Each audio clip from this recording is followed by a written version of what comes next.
Shubor nakaslem jong Nongsynshar. Ka Central Bureau of Investigation ha kasingi palay kalalit Khynra ya ka Ïing sa ulat Barim ka jala Meghalaya u Satyapal Malik u badayro ulat ba Minshwa ka Jammu and Kashmir ha ka bayaday bat ka way ka jing ka no bam sap bam ngem halor ka jingshna ya ka way ka project boarding ha Jammu and Kashmir. Kani ka jing lait Khynra da ka CBI ka long kom shibenta na ka jing tokit la ka DNM ka bashisha bakala dan ka jing bam sap ha ka por bala ay ka contract Banshna sha ka Kiru hydroelectric project. Henry amday tang ka Ïing jo umalik ka bala sha Khynra.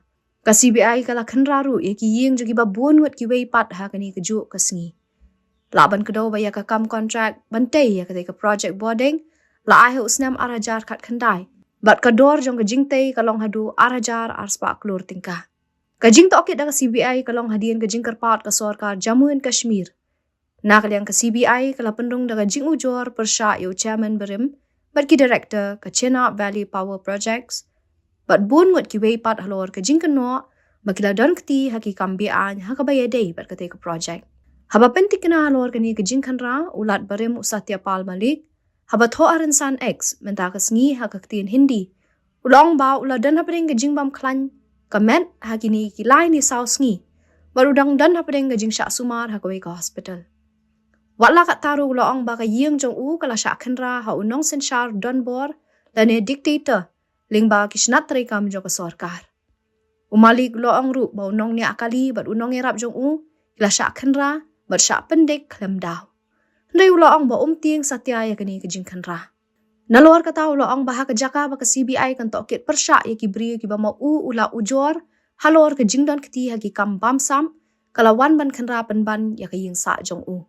Umalik loong ru ba onom yo AA lat no saw ni santli ki kurta bat pajama. Uloong ba Nongsynshar Donbor u Pyrshang ban Pyntieng ya u da ka pendan kam baklay ka tanat sorkar. Ndai uloong ba uday ukun jong nong rep bat onom tieng satya.